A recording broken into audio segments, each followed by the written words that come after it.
Pahalgam attack के बाद भारत और पाकिस्तान में टेंशन बढ़ रही है। दूसरी तरफ पाकिस्तान भी आए दिन फायरिंग कर रहा है। इस फायरिंग का मुंह तोड़ जवाब भारतीय सेना दे रही है।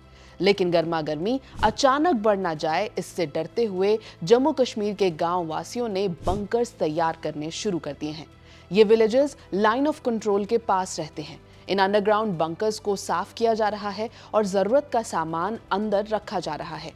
नमस्कार, मेरा नाम है श्वेता शर्मा और आज बात मोदी बंकर्स की।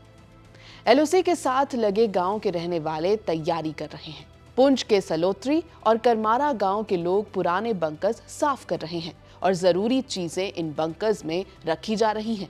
ये एक प्रिकॉशनरी स्टेप है क्योंकि ये गांव पाकिस्तान की मिलिट्री पोस्ट के बहुत करीब है।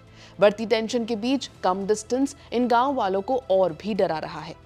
इन बंकर्स को इनफॉर्मल भाषा में मोदी बंकर्स कहा जाता है। जी, बॉर्डर में इस वक्त ये चीज है कि कहीं ना कहीं जो पुराने जो बनाए गए थे बंकर, उन बंकरों से लोग दूर भाग गए थे या बंकरों का पता भी नहीं था। लेकिन अब फिर से साफ सफाई चल रही है, फिर से एक डर चल रहा है कि कहीं दोबारा से कहीं फायरिंग ना हो और फिर से हम जो है अपनी जानें बचाने के लिए जो है इन बंकरों में दोबारा से जाना पड़े।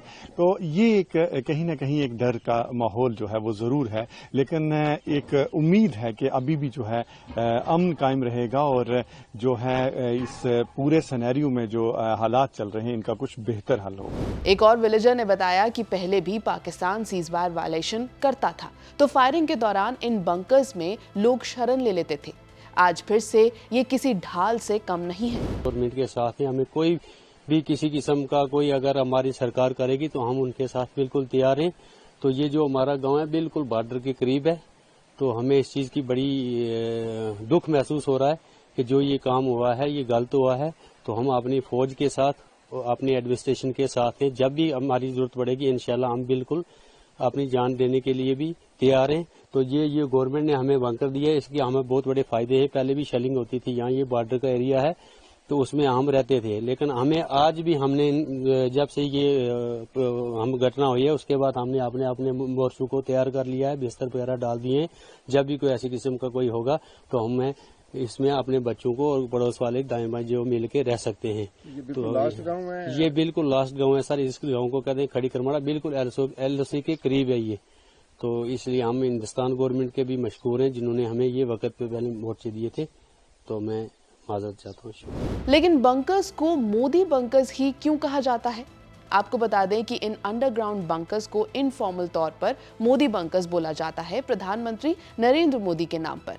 बंकर्स बनाए गए हैं ताकि बॉर्डर के पास रहते लोगों को पाकिस्तान के साथ एस्केलेशन के दौरान शेलिंग से बचाया जा सके, चाहे वो इंटरनेशनल बॉर्डर हो या फिर लाइन ऑफ कंट्रोल। इनमें से कई बंकर्स प्रधानमंत्री मोदी के सेकेंड टेन्योर के दौरान बनाए गए थे, जब सेंट्रल गवर्नमेंट ने बॉर्डर एरियाज में रहते सिविलियंस की सेफ्टी के लिए एफर्ट्स तेजी से बढ़ाए थे। सरकार ने पहले सेंसिटिव एरियाज जैसे पुंछ और राजौरी में इंडिविजुअल और कम्युनिटी बंकर्स बनवाने के लिए फंडिंग और टेक्निकल असिस्टेंस दी थी।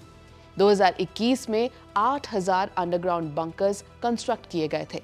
आपको बता दें कि पाकिस्तान आर्मी हर रोज फायरिंग कर रही है और इसका जवाब भारतीय सेना दे रही है। जब से इंडस वाटर ट्रीटी को ऑन होल्ड किया गया है, पाकिस्तान ने फायरिंग शुरू कर दी थी। इस रिपोर्ट में इतना ही। आप देखते रहिए एबीपी लाइव।